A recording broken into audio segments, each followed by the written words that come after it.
La bibliothèque de Besançon conserve cette géographie qui est la première partie de la cosmographie blaviane, en laquelle la Terre est représentée dans des cartes et illustrée de descriptions.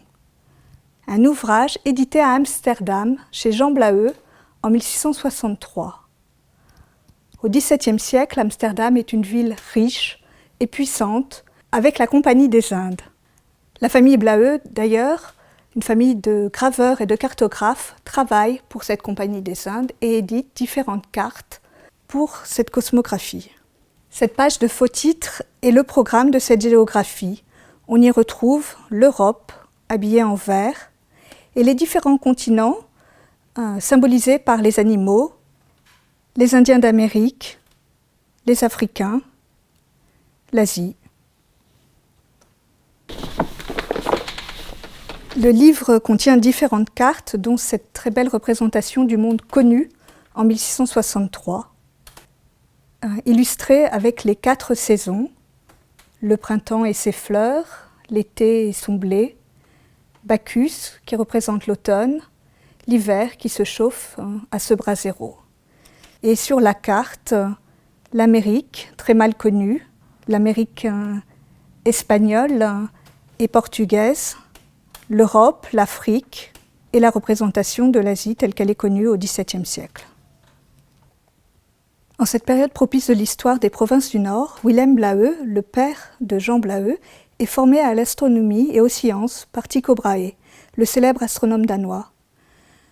Ici, son laboratoire, muni de différents instruments de mesure. On les retrouve dans les cartes, dans les légendes ou les cartouches.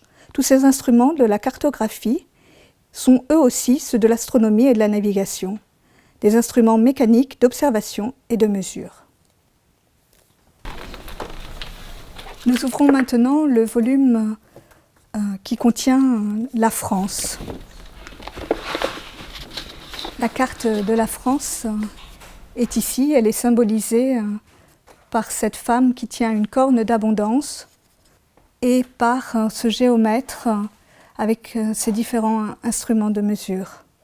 La carte est mécénée par le roi, dont les armes sont ici. Voilà la carte du gouvernement de l'Île-de-France, avec son noble jeune homme, gentilhomme, et cette noble dame, leur costume, toujours la profusion des fruits qui poussent sur cette terre.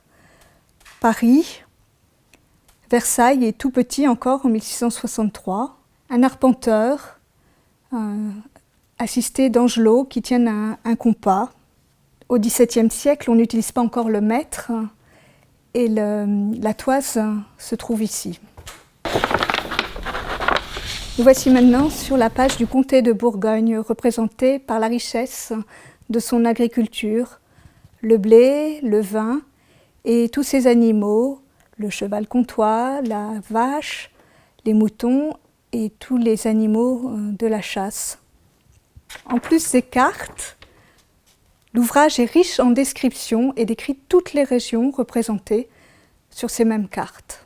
Comme par exemple, je cite, « Les principales rivières de ladite comté de Bourgogne sont la Saône, le Doubs, l'Ognon, la Louve, l'Ain, le Dessoubre et le Lison, fort abondantes en bons poissons, particulièrement en truites et ombres, qui sont rares aux autres pays.